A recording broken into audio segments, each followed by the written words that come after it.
What's up, everybody? Welcome back to another episode of Hops Geek News, man. It is our live first ever Cantina Hour. That's right. You heard it here, Fost. You heard it here, Fost. It is the Cantina Hour, our first ever one that's officially labeled as such. Now, if you don't know what the Cantina Hour, man, it's a brand spanking new thing that we're kind of doing that we're basically going to be going live sporadically, and kind of doing a new thing. We're trying new things. As I share this real quick, 1 second, please, folks. We are live across Instagram. We are live across YouTube. We are live across Twitter, or not Twitter, Facebook, Instagram. Go ahead. The easiest way to follow us, of course, is to subscribe, like, share to Hops Geek News. That's where we are. We are hopefully going to have a good guest tonight. Jerry is going to be joining us talking about the Grizzly Crew. Any more? Go ahead. From there, housekeeping things are up and out of the way. What's up, my party people? As everybody kind of hops into the chat, we're going to give everybody a second to kind of hop in here. But like I said, more about what we are doing as far as the new Cantina Hour, if you will.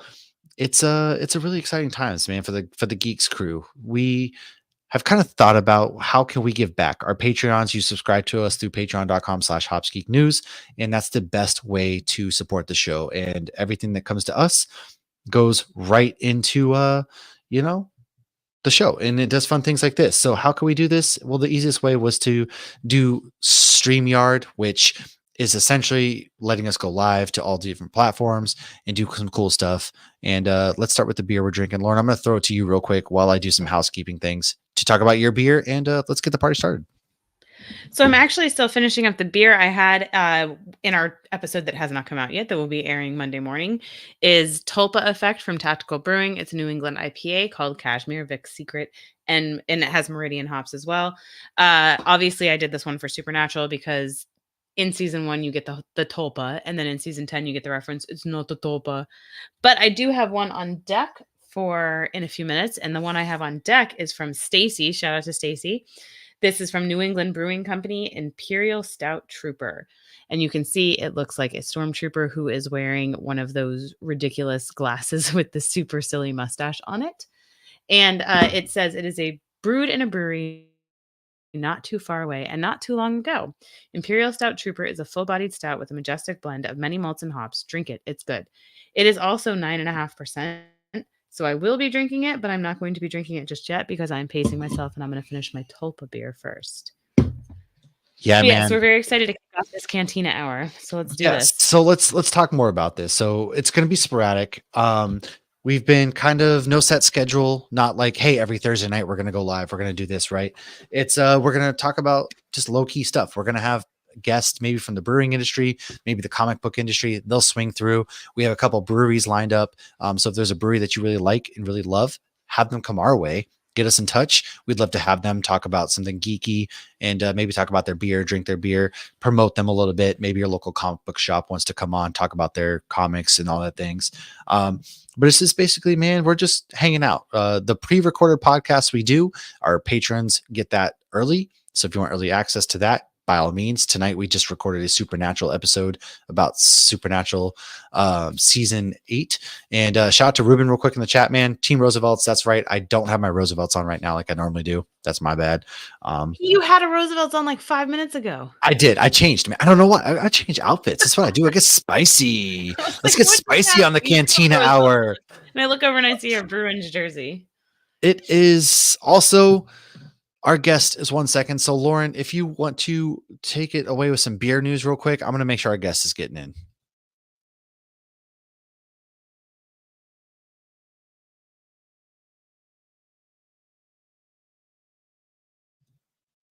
Lauren, unmute your mic.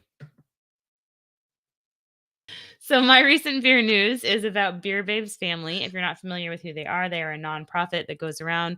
They do beer collabs with different small breweries, and those funds go right back into supporting women in beer. I got to attend 3 amazing beer releases this past weekend, all of which I got to sit on a little bit with some of the brew days as well.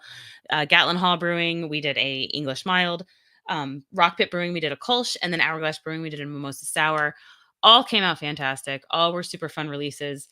We are going to have them on a future Cantina Hour to talk about the origin story of Beer Babes family and what exactly they are doing. And if you've been following us and Hops News for a while, which is where this podcast spun from, we actually brewed with Common Law about a year and a half ago. The two of us and Jeremy or Jay Brew from Hops News and Mark from Common Law has actually worked with Beer Babes family. So the craft beer community is very everybody knows somebody kind of thing. And I think that's really cool because I was talking to people this weekend that knew Mark and are familiar with Mark. And I'm like, hey, we actually got to do a brew day with him as well. So very excited moving forward with this. Their next beer, if you're in South Florida, the next one they're doing is at Easty Brews in Lauderhill, Florida. Not gonna be able to make that one, which makes me very sad because I actually lived in Lauderhill for years back in the day. But follow them, Beer Babes family. Follow them on all the socials. Post a lot of great beer stuff. Do a lot of great beer collabs. So that's what I got with that. 100%. Now, we had some technical difficulties probably on our end. I'm going to go ahead and bring our special guest in because, like I said, we are talking a very, very cool comic book tonight, the Grizzly Crew. Let's bring to the stage Jerry. Welcome. I am sorry about that. I don't know what happened there. Like it got kind of crazy there for a second, but I'm glad you made it. Welcome. Nothing goes smooth and alive. That's it. I think it was just an old link. I think it's got it's also StreamYard, but it had a different whatever. Technology makes no sense because this is the first one I made, and I made sure I sent it to you guys. Yeah. But you're here now. Welcome to the show. Sorry that had happened. And hey, I'm Matt. This is Lauren. And this is our new Cantina Hour. And, we were talking to Jeff about your comic and having you come on. And one thing we love doing, a part of the show, is talking about comic book creators. And you've done a lot of really cool things. So by all means, I would love to kind of throw you in the fire and introduce you. Who are you? Where did you come up in the comic book world? What made you fall in love? And take it away. All right, cool. So I'm Jerry Carita. I am a reality TV producer by day, which is kind of how I came into the comics world. I never had that moment as a kid where someone handed me a comic and I went, "Oh my God, it's my people!" And my geek thing as a kid was always TV, which I get from my mom. And then fast forward many years of dorkdom later, and I was a reality TV producer on a show called Comicbook Men. Which is a show that I kind of forced my way into. I was working at the production company on a landscape renovation series for the DIY network at the time. And I heard they were doing this show and I was like, this sounds like a lot of fun. I have to get into it. So I ended up working on that show. And just by being in the shop, it's the show that took place in Red Bank, New Jersey at Jay and Silent Bob's Secret Stash, the store owned by Kevin Smith. And at the time it was operated by a bunch of his childhood, buddies that he had grown up with. So, they would get together and tell him about everything that had gone on that week in the shop. And just hearing them get into really kind of, funny debates about comic book stuff that would always kind of turn, for them at least, into something kind of twisted and funny. I fell in love with their passion for it all. I had an argument in college one time about Judgment Day in the Terminator movies and whether it had to happen. And my friend and I were like two psychopaths in an empty classroom until 2 a.m. one night with a chalkboard, and we were drawing timelines and time loops and going, no, you could never go back far enough to stop. We were lunatics. And watching them argue that and kind of get into the, just the debates about who's the greatest Catwoman ever and stuff like that. I just was like, I was in my 30s already, but I was like, I finally found my people. Mm-hmm. And so really the first comic book I read was an indie book. The first book I read was The Walking Dead. Dude, honestly, staying here at a Barnes and Noble. Yeah. Oh, wow. Okay. I'm also one that got into comics later as an adult. And I've actually been to Jay and Silent Bob's Secret Stash. I went there back in November. Oh, cool. Awesome little spot if nobody's not been. Because I actually used to fall asleep to Comic Book Men after watching Talking Dead. That's it. And that's how I would let it. That show did 96 episodes like that, coming on at midnight on Sunday night. Yes, it would always air after Walking Dead. But it was nice to have something that wasn't dark to fall asleep to after watching all of that. Yeah. I think that's why it worked. It used to, in the first season of the show, the first season was only 6 episodes. They were an hour long, and it was before they did The Talking Dead. So they actually just put it on right after The Walking Dead. So The Walking Dead ended at, I think, 10 o'clock. We came on at 10. And I think we had, in the premiere episode, it was 3 or 4 million viewers. And at the time, that's a crazy number for a reality show. But The Walking Dead an hour earlier had just had like 12 million viewers. So from that perspective, it was like 75% of people changed the channel. So they started moving us later in the night than they did the Talking Dead. So yeah, we would come on after the second rerun of that night's Walking Dead. And at midnight, 1 million people would stick around to watch like Kevin and his buddies kind of talk about comics and stuff. Yeah. That's still, After yeah, watching that's, guts splurt everywhere, it was great to hear, "Hey guys." Yeah. it's still a pretty big, I mean, yeah, 1 million people pop, like to us, to the TV world, right? You're thinking 1 million, it's, oh, that's not that much. But when you're thinking, especially for a Sunday night, people are waking up the next morning. Oh, totally. That's a pretty big deal.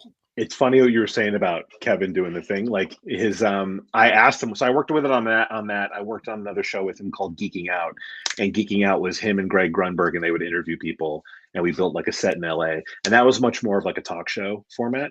And so I asked him once, I was running the show, and I asked him, I was like, I think like maybe to start the show, like don't do like, "Hey kids, it's Kevin Smith," and he was like, no. He just went, "No, that's my thing." He's like, you want energy, you get presentation Kevin, and that's who I am, and that's it. And I was like, all right, cool. And it works for him. But Right, it's funny that everyone kind of associates him with that. It does, and don't sell yourself short, because you've done like some really cool other, reality television. You're kind of all over the place. You did stuff like the Pit Boss and things like that. So starting there, like kind of what brought you into the TV world that you were like, man, I'm going to produce some really cool stuff, because these are all shows that I've seen, I've watched, I love. Kevin Smith is somebody that we look up to as well. So like, what brought you into this universe? Well, so like I said, my geek thing as a kid was TV. And so if I had grown up reading comics and loving comics, I probably would have gone into that a lot sooner. But my thing as a kid was always like geeky TV shows. So throughout high school, it was Buffy the Vampire Slayer and Angel, and into college. And then prior to that, I used to watch Star Trek: The Next Generation. Is probably one of the first shows that I really watched like religiously. That and the X-Files, and that was both because of my mother. And so I think when I got older, I wanted to make TV because that's the kind of storytelling I enjoyed, and just the thing I used to geek out about as a kid. So it was all about episodic television and storytelling. And then I kind of, like a lot of people, I think, fell into reality TV. I just got out of school. I needed a job. I took a production assistant job as a driver on, what was it called? It was called The Cut. It was kind of a knockoff of it was a knockoff of The Apprentice with Ralph Lauren was the host.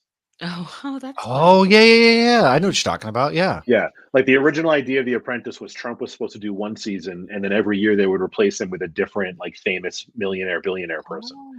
And then he got so big with the "you're fired" thing, they just kept bringing him back. And then all these other guys who were going to have their own seasons of The Apprentice got their own shows. So Richard Branson did one, Mark Cuban did one, Martha Stewart did a season of The Apprentice, in between her jail sentences. And and Snoop Dogg now, it's like and she's Snoop had a Dogg, life. yeah. Let's not I know, really badass she is. Yeah. Oh, she's amazing. I have a funny story about her. So I was a transportation coordinator on that show, and we were filming in Bedford at the time. I think she was under some form of house arrest where she had to be in her own complex for a certain number of hours every day. So we had to film sometimes up at her place in upstate New York. And so we were there, and my buddy Dustin and I were standing outside the gate, and she was late. She was like, we were waiting for her. So we were both on walkie-talkies, and we were standing there, and her car pulls up, and we were like, Martha Stewart's pulling into the complex right now. And then as the gates are opening very slowly, the window opens, and she's just sitting in the back, and the window comes down, and she just smiles at us. And we were like, "Hi, how are you?" And she goes, "You're standing in the garden." And then just drove, and then the car just took off. It's the only thing she said to us. We looked down, it was like some patch of grass. It was not a garden, but she was like, "You're standing in the garden," and just drove. Imagine being told off by Martha Stewart of all people. Like, yeah. Get off the I grass. thought you were going to say she said something about Grey Poupon, like the way you set all that up. And then she also That's the way she said it. That's kind of the way she said, "Pardon me, That's you're amazing. standing in the," so polite, but like, "Get off my grass," Like that polite way only Yeah. like Martha Stewart could give. And right. Like, No. oh, that's amazing. We could It was keep going on. That's an amazing story, and we could keep going on about Kevin Smith, but we want to talk about what you're working Yeah. on now and the comic you're working on now. So tell us about the Grizzly Crew. how this came about. You said you got into comic books late, and all of a sudden now you're writing a comic book. So tell us And the you origin time out. story He's of not only it. writing, you're also created your own comic book company as well. Yeah, so I started working. So on the set of Comic Book Men, a couple of my friends who were in the crew on that show started a company called Blue Juice Comics, and they've been around for over 10 years now. They've done a few books that have been in stores, The Accelerators. The most recent one is they picked up Billy the Kid, which was written by Justin Gray and drawn by Barry McLean. And I love that book, by the way. And so more recently, when I decided I wanted to start producing my own books, I started by working with them. So I went with them to a bunch of conventions. I kind of started learning from them about how the publishing side of it all works, the ins and outs, and dealing with deadlines and just the process and how it all worked. So I did that with them. All of us have day jobs. They're all still working in television. All my friends are still working on different shows and are kind of scattered to the winds.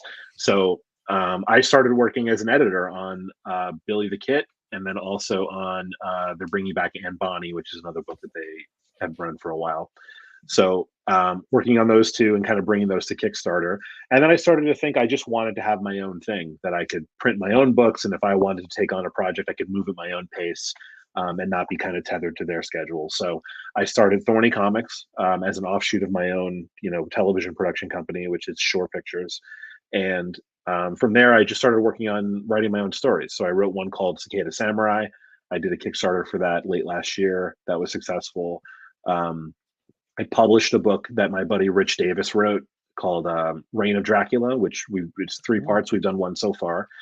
He had a hit a couple of years ago with Cult of Dracula and then Rise of Dracula. So this is like kind of the third and final installment in that story. So I'm publishing that.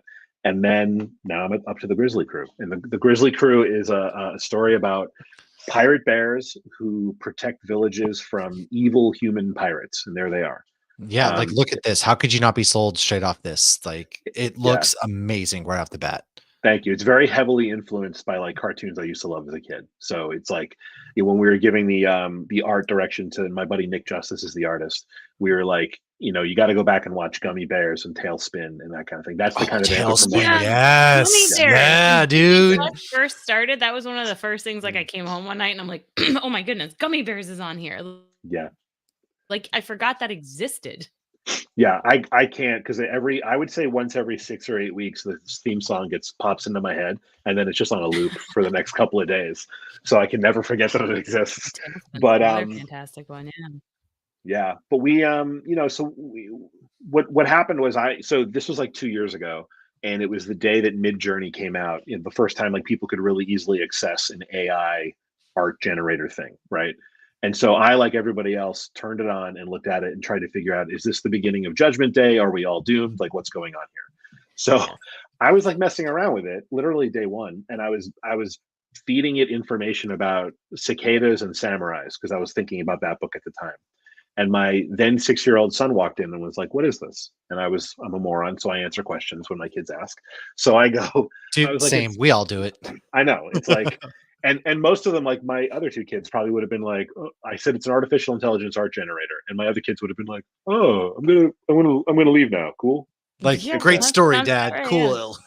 It's but the this guy one that has more questions. That's exactly what it was. And so he was like, what is that? How does it work? And I said, well, you feed it information, it'll like, take pictures, make a picture for you. So he was like, can it make a Spider-Man monkey? And I was like, I don't know, Spider-Man monkey. He pooped out like a weird little like furry Spider-Man monkey thing. And then he said, what about a minion wizard? And it made like a weird feathery looking minion wizard thing. and then he said, what about a pirate bear? And so I pirate bear. And it, especially when that thing first came out, it was really bad at faces. Like they were just really deformed and Creepy. stuff. Yeah. So it made this really creepy silhouette of a scary looking gigantic bear in like a pirate hat with like a twisted face and like messed up paws and stuff. And then he just started kind of staring at it quietly. And he's afraid of bears. Like, and you're like, great, now he has nightmares. I mean, I assumed that's what was happening. And I thought to myself, I'm gonna let him process this. And I went back to what I was doing on a different screen over here, and I just started typing. And then he suddenly just goes out of nowhere. He just was like, his name is Captain Grizzly. And I was like, what? He's like, Captain Dad, the bear. The bear's name is Captain Grizzly. And I was like, oh yeah, that's hilarious, Captain Grizzly. And I just kept on typing. And then he was like, he's the captain of a whole pirate ship filled with bears, and they go around looking for treasure. And when they find it, it looks like gold, but when they squeeze it, it's not gold, it's wax, and it's filled with honey. Because bears like honey, Dad. That And makes that's when sense. when I stopped typing, and I was like, wait, what? What are you talking about? You're like, it's You're those, onto something, those kid. catchphrases that the kids say, and you're just like, wait, I should start paying attention all of a sudden. Because I have an 8-year-old, and he's now getting into comic books. Yeah. And of course, like as parents, we're just like, all right, yeah, you're on about some whatever, man. But in this case, like he drew up this whole entire story for you. The whole thing. Like 15 seconds into this conversation, he said it's called the Grizzly Crew, and that's what it's called now. So So he must be loving this. Is he getting? Oh, he's having like, a Dad, blast. where's my royalties? Dude, he is close to that. He like college fun. Like right away we started bouncing back and forth about ideas for the different bears, and he was like, my favorite one is the one who's in that image is Jimmy, who's a koala. And so he said, he was like, there's a black bear and a polar bear, and we came up with like funny stories about all of them. And then he said, what about a koala bear? And again, I'm a moron, so I was like, well, a koala bear is not really a bear, it's a marsupial, it's a totally different kind of animal. Oh, and no. without missing a beat, he just goes, well, maybe he doesn't know that. Maybe he's like maybe he's young and he thinks he's a real bear. And I was like, that's brilliant. And so that's Jimmy the koala in the story, is a bear who wants to join the Grizzly Crew. And that's kind of what this first issue is about, is him joining the team. That's amazing. My son is like a pull start, doesn't stop talking. I have a 6-year-old as well.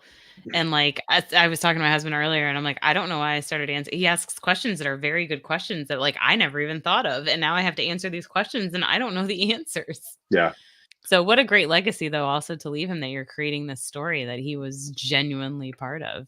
Yeah, it was a lot of fun. The whole thing has been a lot of fun. And like, he gave notes to the artist, like the first drawing of Jimmy, so the villain is Captain Wolfheart, who's a wolf, in dress like a kind of a fancier pirate, like a Captain Barbossa or a Captain Hook kind of a thing. And so the first drawing, we said like it should be a kind of a scary wolf character. And Nick sent us back something that kind of looked like Wile E. Coyote. Mm-hmm. And my son right away was like, he watches a ton of Looney Tunes. He loves Looney Tunes. So I wish more kids these days would watch more Looney Tunes. You really don't. Yeah. You know what's funny is if you watch the old ones, they a lot of them have not aged well. Like a lot of them have not. Oh, there's a lot of there's a lot of I don't think that was the one. It's just a ton of like Bugs Bunny and drag and like, it's like a lot Pepe of. Le Pew is. Like, I mean, to be fair, they did cancel Pepe Le Pew. They did actually get on board. Pepe Le Pew's a little rapey, so they were like they did kind of stop putting him in things. But like the old cartoons, it's all just them blowing each other up and like uber violence, and it's hilarious, and he loves it.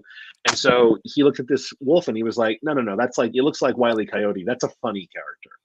Captain Wolfheart should be way scarier. And so Nick drew Captain Wolfheart as this gigantic, like Arctic wolf with a glass eye and like a big scratch on his face. And it's like, it's really a lot of fun.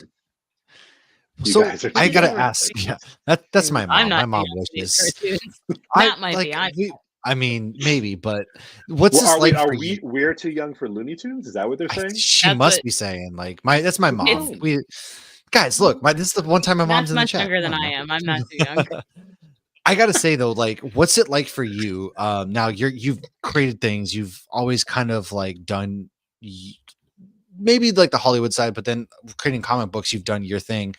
What's this mean to you? What's it like to you to be able to connect with your son, for example, who's coming up this whole background of characters? Like, what is that experience like? I mean, there's nothing like, I can't say enough positive things about it. It's been like so funny and surprising, and like, it's hard to get kids. I think kids are just like, they're nervous about not looking cool, and like I think he was too young to worry about that when this started. So, so he was still impressionable enough as a 6-year-old that like when I was excited about what he was saying, he got more excited about it. And so now we have this thing that we kind of built together. Whereas like my 12-year-old, if I tried to like bounce a comic book idea off of him, he would just kind of zone out and be like, I don't know what you're talking about, Dad. Oh, I got an 11-year-old. He calls me bruh. Okay, bruh. Like, yeah. He's in the other room. I don't think you could probably hear him because I'm on the AirPods. He's like one room away on. I think he's playing Fortnite or something right now. All right. But the I gotta say, whole I've been time, playing Fortnite a lot lately. I don't knock it. I don't knock it. But he's in there, and this is what I hear. He wakes up at like 8 o'clock in the morning when he's off from school, and just like the whole time that he's playing, I hear this just bro, come get me, bro, revive me, bro. It's like that over and over and over again. I want to kill him. There's like my oldest was not like that. So like my middle one, which is my 11-year-old, is like giving me a run for my money, man. And then like she'll be telling a story, and then she's like, I mean, my man, and I'm like, or my guy. I'm like, where do you come up with this crap? Yeah.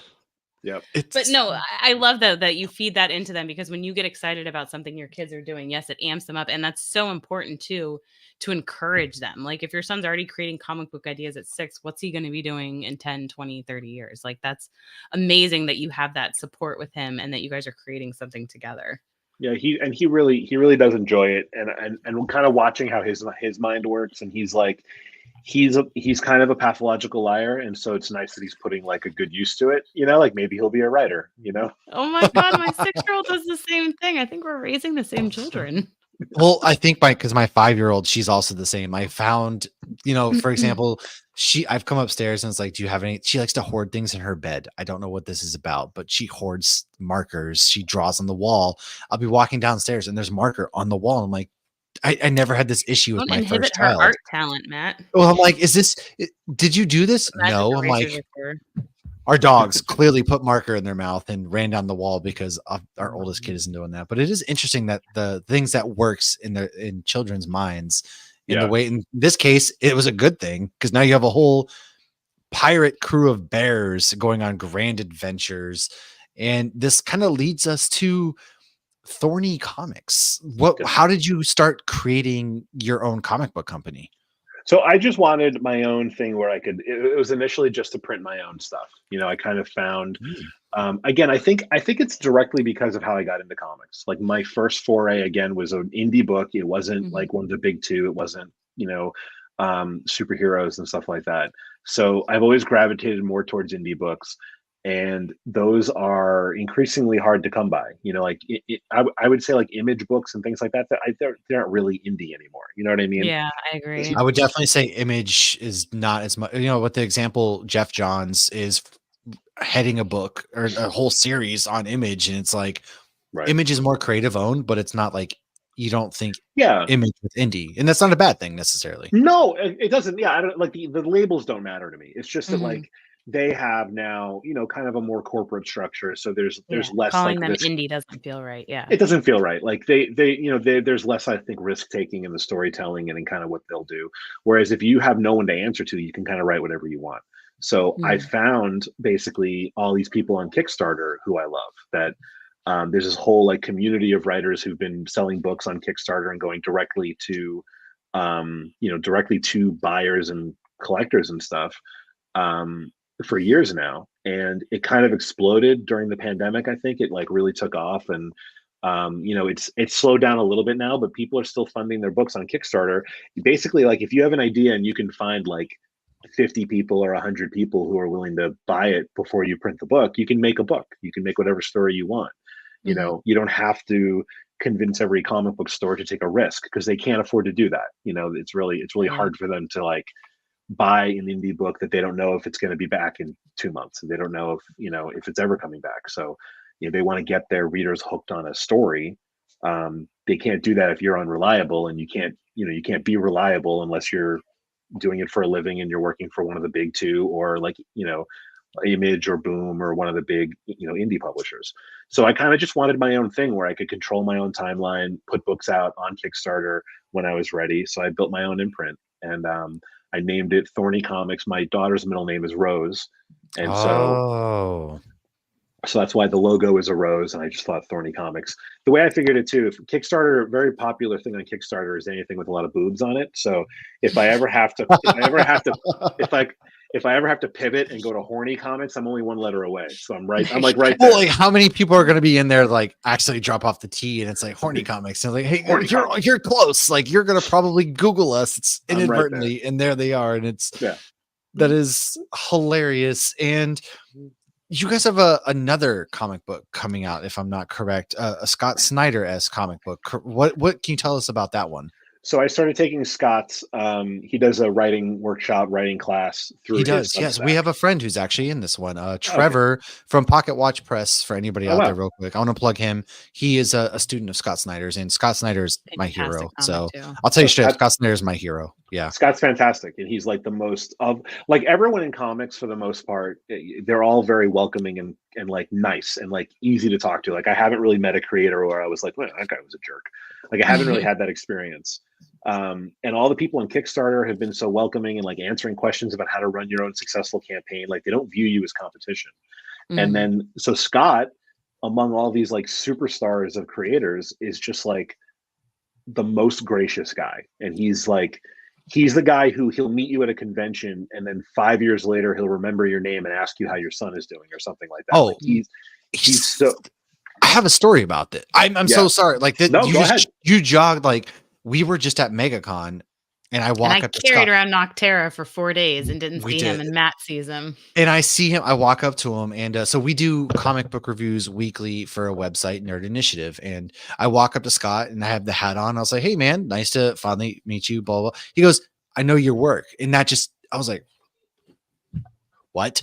But that's a testament to like what you're saying to Scott and just like comics people in general. They want comic books to excel. They started out as comic book nerds like us. Yeah, that's it. And he's kind of encouraging. The thing that he encourages is like he came up with a class of people. You know, he mentored a whole group of people behind him, and that whole group of people are coming up with their own kind of class. And basically, like this class, the class that he teaches now through his Substack is just another group of people who are going to come up behind them and like be the creators in 10 years who are looking back and saying Nocterra is what made me want to write books, you know. And he's just so gracious and nice. And so he does this class, and basically one of the things that happened in the class, I think it was a little over 2 years ago now, a group of the kids in the class got together and decided to publish short stories from other people in the class. And so that was called the Tales from the Cloakroom. Scott Snyder presents Tales from the Cloakroom. They did a Kickstarter. It was one large like trade paperback. I think it was like 150 pages of stories. I think it was 18 or 20 stories. And so after that Herculean task of putting together like new creators and getting them all to get on a deadline, that group of editors put it aside and weren't going to do anything with it. So a different group of people did a second volume a year later. And then I joined the class right around the time that volume was coming out. And so I had just started Thorny Comics, and I thought, you know, I like working as an editor too. I've really enjoyed that. So I talked to all the editor teams from the previous two, and I spoke to other people in the class, and I spoke to Scott about it. And I said, I'm going to take this Tales from the Cloakroom thing and turn it into a quarterly thing, smaller. So we'll do issues. So there'll be like 5 or 6 or 7 short stories, all written and created by people in Scott's orbit in the Substack. All people taking the class, all people who can kind of point to something they took away from the class and kind of applied to their storytelling. And so the first issue is also on Kickstarter right now. That the Grizzly Crew ends. We're live, right? So the Grizzly Crew ends in 5 days. Grizzly Crew ends in 5 days. The Scott Snyder book goes until March 12th, and that's Scott Snyder presents the Cloakroom. And it's sort of a revamp, and there'll be a new issue every 3 months. We've already got issue 2 with all the books lined up, and those stories are wrapping up now. And Matt's already dropped the links on YouTube and Facebook for the Grizzly Crew. Yeah, head on in. So quick recap for people who might be and just if you're joining watching the chat. it's not live, it's in the show notes. Yeah, we're going to put everything in the show notes. We have started a new fun thing called the Cantina Hour, being that we are a geekly beer podcast. We like to drink beer, talk comic books. Hey, we're geekly, man. We're cool. We're vibing. We have started something called the Cantina Hour, and that's for us to get a chance to stray away from the main episodes where we talk main topics and to talk to wonderful, amazing people like Jerry who are like, hey, I want to talk something cool. And he gets to come in and he gets to talk about these cool things. And that's pretty much the vibe of this. So going back to your Kickstarter, I know Kickstarters can be challenging. They can be a lot of fun. What are some things that you set your mind on when you're building the Kickstarter, like add-ons and to get people involved into the comic?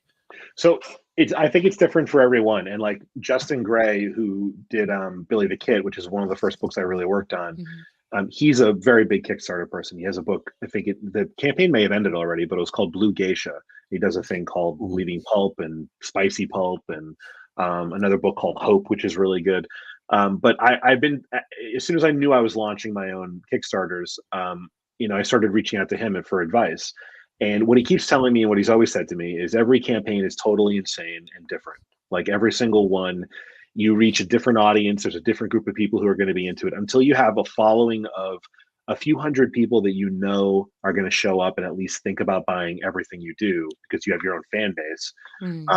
It's weird because especially what I'm doing, like I did Reign of Dracula is a horror story that I didn't write. The Scott Snyder book is an anthology series with everything from like a comedic zombie story to like anthropomorphic dinosaurs jumping through dimensions and trying to conquer other worlds. And then like Cicada Samurai was a super violent anime looking book that I wrote. And then the Grizzly Crew is an all ages book. Like it's all over the map. So, I haven't really settled into a niche yet. I'm kind of trying them all out, see what I like, Well, that's a good thing too. It kind of shows your versatility. I don't think you need to put yourself in a box, so to speak. I mean, you do have something for everybody, and I think that really helps what you guys are doing. No, I agree, but I think it is easier to market yourself if you do put yourself in a box. If you want to be the go-to person for like a certain thing, and it's harder to do that if you're all over the map. I prefer being all over the map. You pointed out like my TV career is like that. I've worked on every kind of show. And like I like that I never became just the one if you're doing a show about geek stuff or just the food guy or just the car guy or whatever. Right. So I think what I've learned though is like clarity is like the number one thing. What is the thing that they're buying? What is the thing that they're supporting? Where is their money going? Like that's I think what people on Kickstarter want to know. They want to it still is Kickstarter. They want to know what they're helping to kickstart. So what is the thing? What is the goal? What are they getting in return for their money? And what are you hoping to do with it once they help you launch it? So I think all that stuff is always in my campaigns. I think just like going to conventions, I learned this at conventions with Blue Juice Comics. They say you can't judge a book by its cover, but people are going to decide if they're going to read past the cover based on the cover art. Oh, without a doubt. So you have to have really like amazing art right off the bat that catches your eye and brings you in, which is why, these covers are great. Like Nick Justice did all the interiors in one of my covers. The one that's currently my Kickstarter cover page is by Pablo Verdugo, who's another cover artist that I love working with. And then we have another cover by Len Danovich. So all those, it's just about like clarity and for me, making sure you're giving people something valuable for their money and making them feel like they're supporting something worthwhile. And then in this case, my add-ons on this campaign are all geared towards keeping Nick busy. So if you support this campaign at any level, at any physical level, you unlock a bunch of commissions. So you can choose black and white, full color, 5x8 or 11x17. Pick any character from anywhere in pop culture, comic books, cartoons, etc. And Nick will draw it for you as one of the add-ons that are awesome. Possible here. So, I love that. And all that money, none of that goes into Thorny Comics. All of that money goes, minus the Kickstarter fee, all that money goes straight to Nick to keep him busy for the next few months after this is over. That's a lot of things that a lot of people don't realize is like, you, the writer, but there's also a whole entire team. We have the artists, we have the letterers, we have, sometimes the colorers, things like that. Yeah. How did you go about building your team specifically for the Grizzly Crew? Did you already have people in mind that you're thinking of working with, or how did this team come about? Well, Nick, I knew right away. So as soon as Harlan and my son and I started coming up with these characters, Nick's the first person I reached out to. I'd seen a lot of his work. He works on Ann Bonnie at Blue Juice Comics, so I already knew him. I already had a working relationship with him, and he's fantastic. He's like, he's fun. He enjoys all these cartoons and stuff. He got all the references right away, and so he was the only person I was going to work with on the interiors. The cover artists, I just kind of people I've worked with across a bunch of different genres and projects so far. Pablo, I just love what he does. He did my favorite cover for Billy the Kid as well. He's just amazing. And then the colorist is somebody who I met through my artist on Reign of Dracula. So the Reign of Dracula artist is this guy, Les Lyndon Gardner, who's like the Terminator. I've never seen anyone so like productive and talented at the same time. He just churns things out. He's amazing. And it's beautiful. And so he has been training this colorist. He's been like bringing this colorist along. His name's Nate Lawson. He's very talented. And so I just got lucky. I just got lucky that I knew a guy who knew a guy, you know?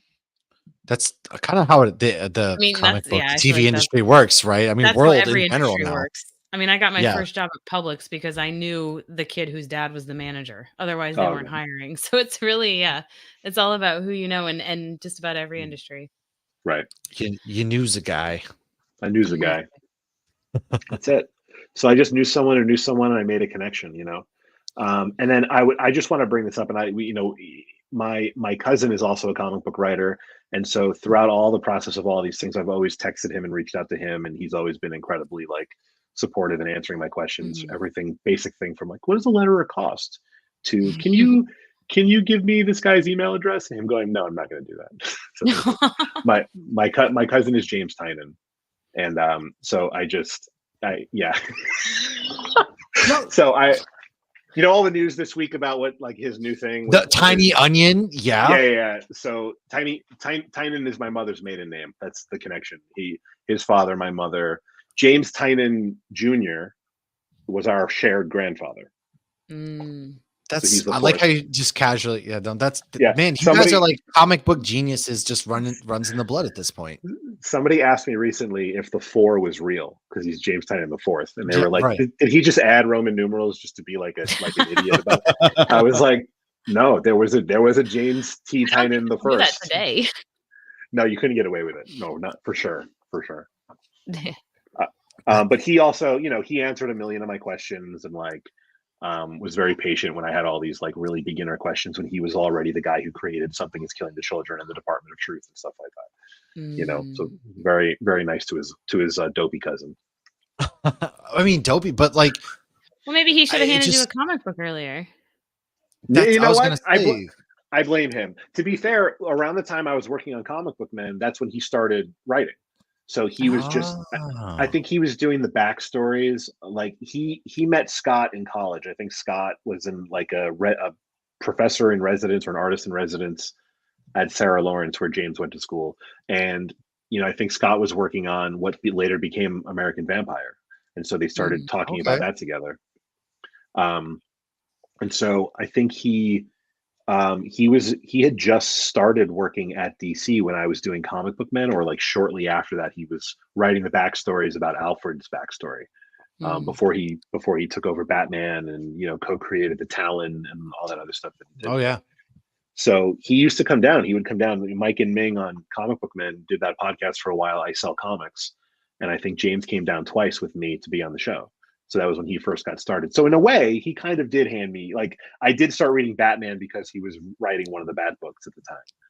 So he's also partially responsible for my love of comics, of the genre. It's all connected. But he definitely should have handed me one earlier. Without a doubt. And so thinking about you're talking about Comic Book Men and things like that. How different, how hard, what is the world like going from a TV world to now you're creating comic books? Is there any difficulty in that? Is it easier for you since you kind of have that firsthand look at writing? Like, what is that world like for you? I don't think it's easier. I do enjoy it more though right now. Like I definitely enjoy it more. I think that I've been in TV long enough that I'm at the stage where you kind of see a lot more of the kind of, I think it's partly because I'm not at one of the big publishers, so I don't deal with the corporateness of it all. But whereas in television, I'm a showrunner, and so I'm often the person dealing with the network who have shareholders, and there are all these things that kind of get handed down because of like a focus group or something that you just kind of have to deal with. And in comics, you don't have to do that. And I've written for both. So I did a show called The Food That Built America, and for one season of that, watch the hell out of that, by the way. Yeah. It's a great show. It's a fantastic show. And a buddy of mine was a showrunner for a few years. I ran it for one season, and I was also the head writer. And so when you're writing TV like that, it's a scripted format, really. And so the thing you're writing is kind of has to be like a dry manual, because like the set designers and the costume designers and the casting department, they all have to read it and take different information from it and go to their corner and make something, and then it all has to come together and fit back together perfectly, and it's all based on your manual. Like if you don't capitalize the right thing in the structure of the script you've written, everything goes to hell, you know. And Mm. Right. so whereas in comics, you're still kind of writing a manual, but it's really just a conversation between you and the artists. And so it's a lot more, it can be looser, it can be a lot more strict if you want it to be. But it's a lot more, I think it's more directly collaborative. That makes that Okay. makes a lot of You sense know? because I can see how there's a lot more Yeah. hands because your executives, your producers, your writers, your all these hands are kind of in the pot with It's the not really TV show. collaborating. It's like jumping through hurdles. Hey, this is what you're Right. doing. This is versus the writer to artist to colorist to letter. It's kind of like, hey, we're gonna mesh together. Our brains are gonna in a way become one. You're gonna, as a writer, you're more than likely, this is my vision for where the story goes, and the artist comes back. And I think that makes a lot of sense of what you're saying. It's kind of Yeah. not really easier, but it's a more one-on-one relationship. Well, I mean, I ultimately, like that. once you write it, there's an artist, there are deadlines. You still have to print it. You're still like, I'm shipping things. I don't, once I deliver a show to a network, I don't have to I don't have to call you and ask you to turn on your TV. Like there's parts of it that I'm doing now myself. Could you imagine, like, hey, hi, Velma in Oklahoma, could you Yeah. please watch The Food That Built America tonight by chance? Like, that would be great Yeah. if you just turn your TV on. Yeah, I mean, it would be bonkers, but like you Nobody kind of have answers to. their phone if they don't know the name. It's true. Yeah, who's this Jerry guy? Yeah, but I think in comics, especially right now, because we're you're kind of self promoting the whole time.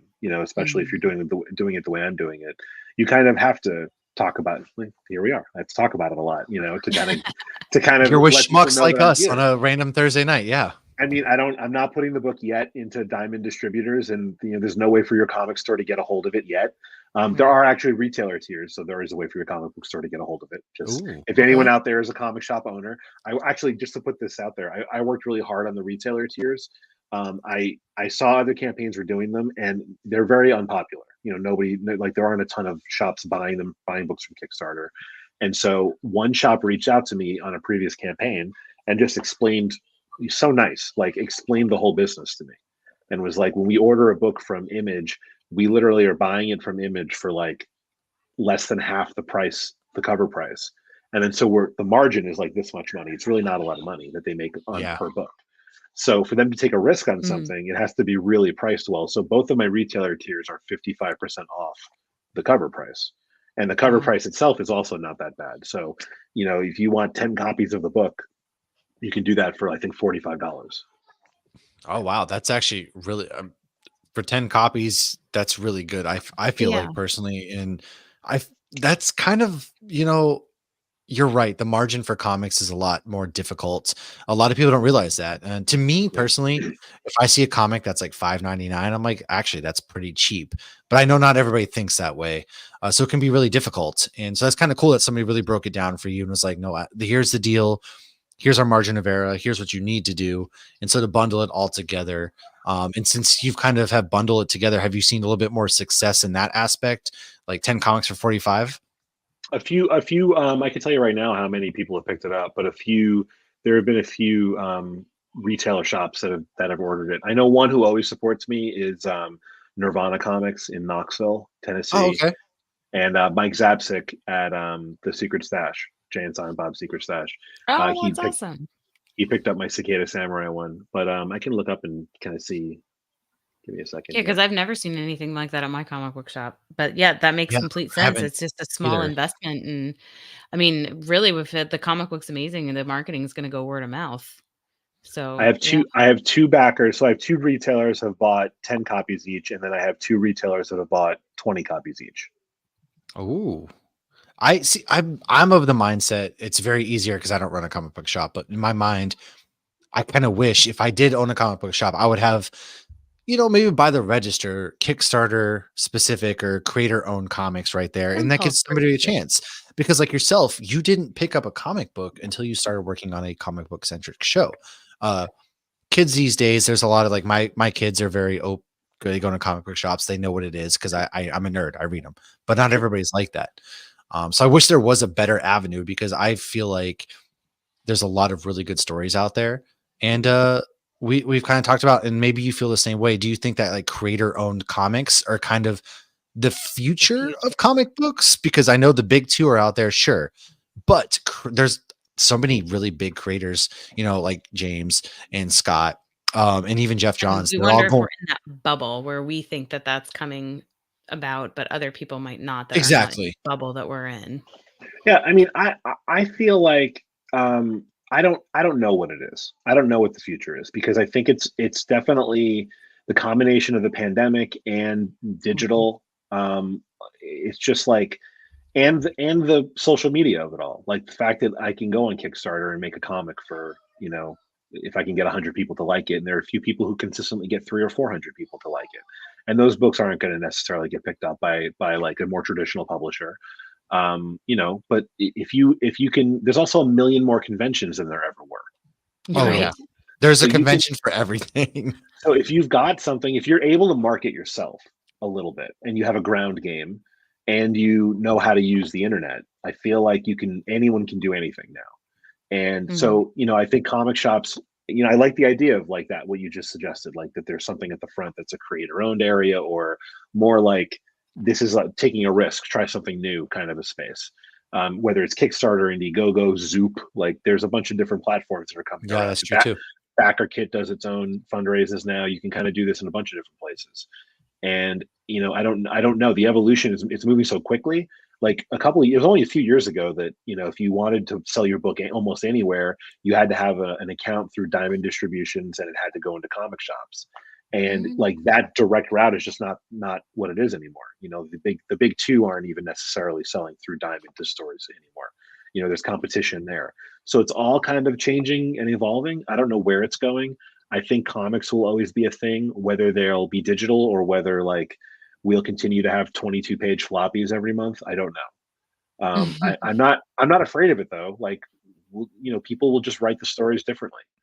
You know, like Well, Right. I that's a like how you good described mindset that to floppy. have. I pictured a Yeah, floppy I disk. thought of floppy disk for a second there. But Uh, yeah, when our generation ages out, like, because I want the paper in my hands. I wanna, right, like, we get free digital comics that we review, and a lot of times I still go and buy them at the comic shop because I want oh, the I piece of paper. 1000% do. I'll be open and honest. We review comics from DC through Boom, Image, all of those. But Marvel, I'm still yeah. going I need and to leave buying the buying comics them. because I know for me personally, for me to quote Bill Burr, it's to have the physical copy. There's nothing quite like it. And part of me really hopes that like physical media, for example, is dying out. Best Buy is no longer putting physical DVDs and things like that. And I also have a conversation with my wife, and she's like, "Should we get rid of our box of DVDs?" I'm like, "Hell no!" Like, right. No, there's you gotta nothing hurry, quite and like you gotta that put physical 'em in the copy. yeah, we bust Well, out DV well, sometimes you can't get them, they're not on any streaming service even though you have 18 different yeah, I streaming mean, and services. that's my other worry about if comics do go digital, right? Is we have seen areas, and I'm not calling anybody out. It's, AT&T didn't work today.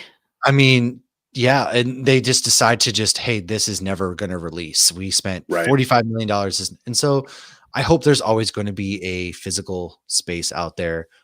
And Right. I really love what creators like yourself are doing. There's always fun, creative ways to market your stuff. It's exhausting, yes, but there are good stories to tell. And I hope the goal of what we do and what you do is to showcase that not everything Right. has to be like this big, massive story.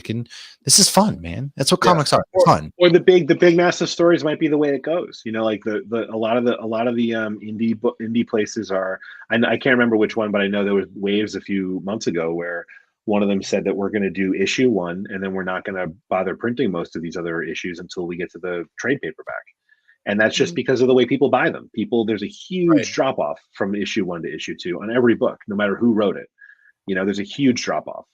And then people wait for the trade because they know the trade's going to come out. It's going to be 5 or 6 issues worth of content. It's going to be less expensive to buy the physical copy that way. And then Yeah. some people wait even longer for like, a compendium and like a Oh hardcover yeah, and the stuff like that. omnibuses and all that stuff. Yeah, And totally. it's And it's crazy. and so and it's all the market, right? It's like if there's not as much of a market for a monthly floppy for these things anymore, it'll go away.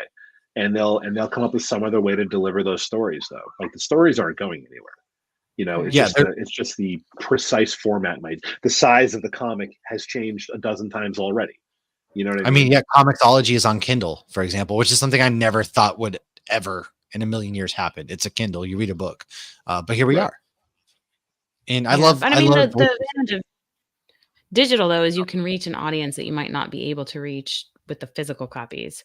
So Right. with the Grizzly Crew, I'm assuming, are you offering a digital version and a hardcover version or a floppy version? For right now, it's just the floppy versions. There'll be more cardstock covers, but you know, it's not a hardcover yet. I actually we got about 8 to 10 pages into the art, and I started to think to myself, wouldn't it be great if I did this as a hardcover? I started to think like it's an all ages story.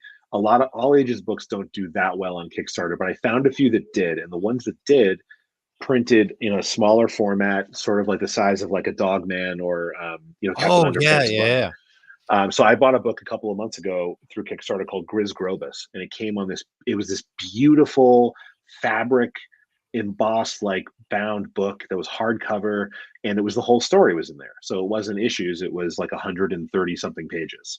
Mm. And it's great, and it's a comic, but it's like it's almost like the size of a manga, like it's a little smaller, you know.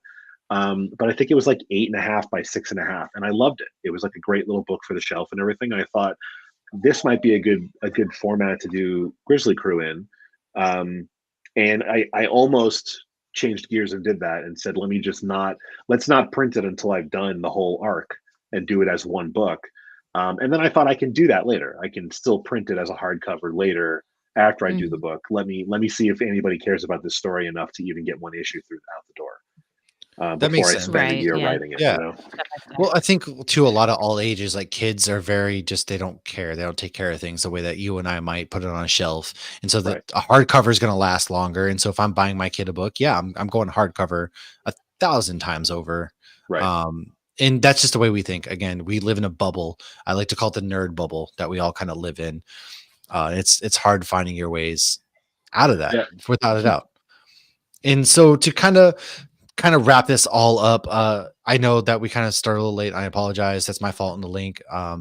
But what is one thing that you hope people take away from Thorny Comics, from the Grizzly Crew, or any comic book that you have written? Like, what's the one thing that you're just hoping people get?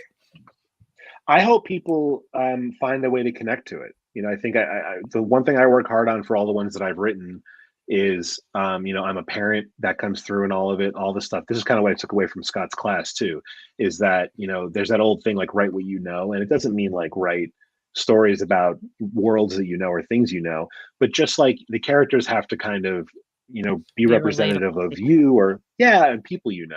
And so, you know, in the Grizzly Crew, for example, it's parents reading it, I think, I hope will walk away recognizing conversations they have with their own kids, because it's about this village where, you know, they're being attacked by pirates on a regular basis. The kids can't sleep at night, so the parents kind of tell the Grizzly Crew as a bedtime story.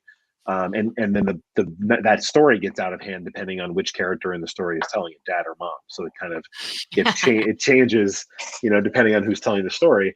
And I hope that parents read it and kind of come away with like recognizing themselves in those parents. And I hope kids read it and recognize, like, you know, it's about the things that they're afraid of, and that it's okay to be afraid of those things. And it's kind of like fun to have fun with the things that you're afraid of sometimes. That's kind of what I'm going It for there. is. And I did the same thing with It's Cicada almost like Samurai, you know, that glue. whole, yeah. And like the whole thing in Cicada Samurai was like, it came about because my kids, I had a lot of anxiety, probably partly because of the pandemic, but also my kids were getting older and spending more time out of the house, and that made me nervous, you know. And so I just thought, like, what there's only three of them, keeping them alive is a full-time job. Yeah. cicada Mhm. Cicadas are these like totally defenseless dopey bugs. So what if I had a billion kids and I was the lone adult? There's one immortal cicada, so he's the only one with any life experience, and he has to keep a billion 17-year-olds who are basically going to prom night alive, and all they want to do is make bad decisions. And so that's kind of the underlying thing. So you'll recognize, like, in the narration that comes from the main character, it sounds like a parent complaining about these kids, they don't listen, you know, that kind of thing. And so I just hope people recognize themselves in the characters and kind of have fun with them, and, you know, take that away from it. That's awesome. And where can people find you? Where can they find Thorny Comics? Where can they find the Kickstarter? I am at Thorny Comics on Instagram and Twitter. I am the only Thorny Comics on Facebook, so facebook.com/Thorny Comics. If you go to thornycomics.com, it redirects to whatever campaign I'm doing at the time. So right now it redirects directly to the Kickstarter. Otherwise, if you go to Kickstarter, if you look up the word Grizzly, I think it's the only one that pops up. Too easy. Too Oh, easy. wow. I mean, it is. I'll tell you straight up. So when we will, so this was live, and obviously we're going to go ahead and post this out. When I was researching and everything like that, it is the only one that pops up, and we are going to be backing. I hope that you guys do as well. This is a fun all ages. My son has taken a very big interest in comic books lately. He's been reading, like Godzilla has been his thing, and creatures and monsters. I guess he's downstairs watching Resident Alien all of a sudden right now, so I gotta figure that out. Logan's watching My Little Pony, and I Oh, I don't know love if I can read another My Little Pony comic. my though. son's just running wild right now, but I love yeah, it. I dude, love it. like there's something out there for everything and everyone. So Jerry, I cannot thank you enough for coming on, sharing it. If there's any more things that you would love to share, Kickstarter wise, comic book wise, man, you have a home here. I think it's safe to say between Lauren and I. And to everybody else out there, please do yourselves a favor. Check this out. Check out this comic book. Support your local comic book shops. Support your local breweries. Support your indie comic book creators, because it's important to do, man. If we as humans have always been storytellers, Jerry alluded to that. Like stories are always going to be there. It's just how are we going to get them? Word of mouth, cave drawings. Maybe somebody's going to look at comic books and be like, "What is this cave drawing?" One day. Do yourselves a favor, get on that. We will see you guys next week. We have an episode dropping on Supernatural on Monday, and Wednesday we will be live again. Like I said, Cantina Hour. It's new. We're not going to be playing the Cantina song because we might get sued by Disney. And so I don't have Disney money. I don't know about you. But nobody by has all means, money except Disney. Man, if you're doing one thing and one thing only, I need you guys to go ahead, subscribe to the show. You can find us each and every week. Go ahead. Nerd Initiative is where you can find our comic book reviews, where we are telling you what comic books we are reading, loving, watching, all that good stuff. That's where you can find us. And then Jerry already laid you out the groundwork as where to find him. That will be in the show notes. Thanks for hanging out. Jerry, thanks one more time, man. And we'll see you guys next week, man. Cheers. Cheers.